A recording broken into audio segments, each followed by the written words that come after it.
প্ৰাৰ্থনা আমাৰ ঘৰৰ সেই শিল্পীজন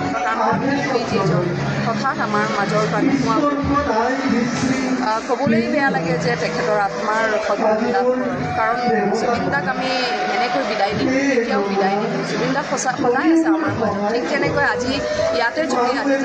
জুবিন দা কায়িকভাৱে থকাহেঁতেন ইয়াতে ৰাস চলি আছে জুবিন দা ক'ৰবাত আছে গতিকে আমাৰ কাৰণে জুবিন দা ক'ৰবাত আছে এতিয়াও আছে জুবিন দা নোহোৱা হোৱা নাই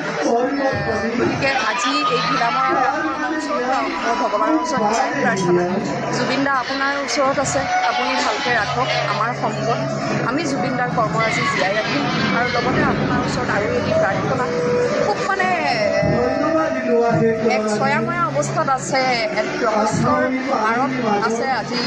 তেখেতৰ মৃত্যুৰ ৰহস্য গতিকে সেই ৰহস্য ফাটি আচলতে প্ৰকৃততে জুবিন দাৰ মৃত্যু কেনেকৈ হৈছিল সেয়া সমগ্ৰ অসমবাসীয়ে জানিব বিচাৰে আমি কোনোবা ভিডিঅ' দেখিছোঁ তথাপি শেষৰ ভিডিঅ'টো নেদেখিলোঁ আৰু লগতে উচিত তদন্ত বিচাৰিছোঁ সেয়াই মই সকলো মহাপুৰুষ শ্ৰী শ্ৰীকৃষ্ণৰ ৰাসলীলা সমগ্ৰ অসমতে আজি উদযাপন কৰা হৈছে আৰু আচলতে এয়া এই ৰাসলীলা যি কৰা হয় সেয়া আচলতে এক প্ৰাৰ্থনাৰ স্বৰূপ আমি মহাপুৰুষক আচলতে প্ৰাৰ্থনা জনাওঁ অভিনয়ৰ যোগেদি ভাওনা হওক ৰাস হওক এই ৰাসৰ জৰিয়তে সমাজলৈ কিছু বাৰ্তা আচলতে প্ৰেৰণ কৰা হয় যুৱ প্ৰজন্মৰ মাজতে হওক এইবাৰ মই ভাবোঁ ৰাস প্ৰাৰ্থনা আমাৰ ঘৰৰ সেই শিল্পীজন যিজন হঠাৎ আমাৰ মাজৰ পৰা নোহোৱা ক'বলৈ বেয়া লাগে যে তেখেতৰ আত্মাৰ সদ্গতি লাভ কৰক কাৰণ জুবিন দাক আমি এনেকৈ বিদায় দিম এতিয়াও বিদায় দিম জুবিন দা সদায় আছে আমাৰ মাজত ঠিক তেনেকৈ আজি ইয়াতে যদি জুবিন দা কায়িকভাৱে থকাহেঁতেন ইয়াতে ৰাস চলি আছে জুবিন দা ক'ৰবাত আছে গতিকে আমাৰ কাৰণে জুবিন দা ক'ৰবাত আছে এতিয়াও আছে জুবিন দা নোহোৱা হোৱা নাই গতিকে আজি এই ঘিলামৰা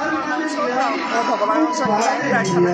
জুবিন দা আপোনাৰ ওচৰত আছে আপুনি ভালকৈ ৰাখক আমাৰ সম্পদ আমি জুবিন দাৰ কৰ্মৰাজি জীয়াই ৰাখিম আৰু লগতে আপোনাৰ ওচৰত আৰু এটি প্ৰাৰ্থনা খুব মানে এক ছয়াময়া অৱস্থাত আছে এক ৰহস্যৰ আঁৰত আছে আজি তেখেতৰ মৃত্যুৰ ৰহস্য গতিকে সেই ৰহস্য ফাটি আচলতে প্ৰকৃততে